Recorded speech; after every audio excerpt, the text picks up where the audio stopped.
रामकृष्ण हरी. कशी YouTube family? मस्तच असणार. मी पण मस्तच आहे बरं का. तर बघा आज मी कुठं आली. आज मी मस्त अशी शेतात येऊन बसली बरं का. आता शेतातले कामं चालू झाले. पेरणी करायची आपल्याला शेतामध्ये. तर बसली, 1 तास झाला येऊन. मला ट्रॅक्टरवाल्याची वाट पाहत बसली बरं का. पेरायसाठी ट्रॅक्टर सांगितलेला आहे, तो ट्रॅक्टरवाला काही येत नाही अजून. अचानक लक्षात आलं, म्हटलं आपण एक व्हिडिओ तरी काढू बसले बसले आता.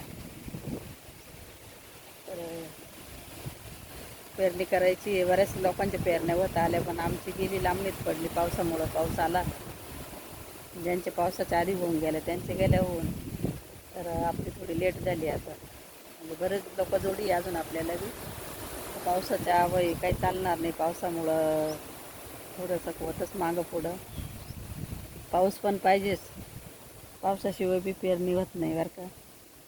पाऊस पण पाहिजेच आपल्याला. पावसाशिवाय बी काही मजा नाही. तर तसं काही म्हणावा असं पाऊस नाही झाला बरं का आमच्याकडं. थोडा कमीच आहे पाऊस, पण पेरणीजोगा आहे. पण आता इथून पुढं काय माहिती काय करतो, कधी येतो, काय उघडून जातो, त्याचं काय सांगता येत नाही.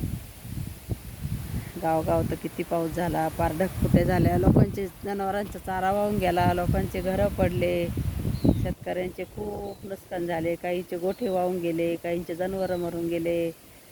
म्हणजे खूप नुकसान झालं बरं का बऱ्याच लोकांचं.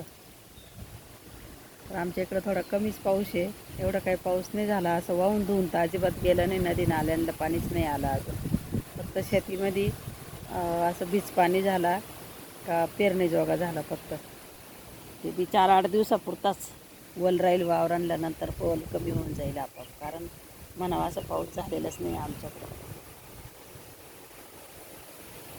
आणि गावोगाव इतका पाऊस झाला, ते गरीब दुबळ्यांचे इतके काही नुकसानी झाल्या. ते मेंढपाळ लोकांचे इतके बकऱ्या गेल्या, कोणाच्या 40 गेल्या, कोणाच्या किती.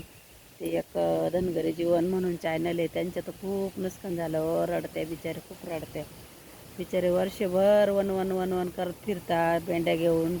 शेतकऱ्यांचे बोलणे ऐकता. कोणी हुसकून देतं, कोणी काय बसू देत नाही कोणी. वर्षभर बिचारे शेतामध्ये रानवनं भटकत राहते.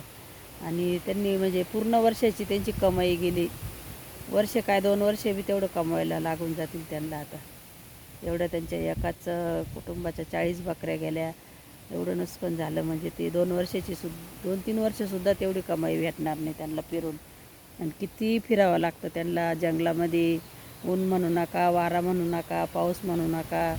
उघड्यावर त्यांचं जीवन राहणं म्हणजे किती जंगलात फिरतात ते. जीवाला किती धोका. त्यांच्या आईचू काटा जंगलातच झोपात्या, जंगलातच राहत्या. दऱ्याखोऱ्यांनी, डोंगराडांगरांनी जंगलातून अशी फिरत्या. आणि त्यांची 2-3 वर्षाची कमाई म्हणजे अशी निसर्गाने पूर्ण खाऊनच टाकली.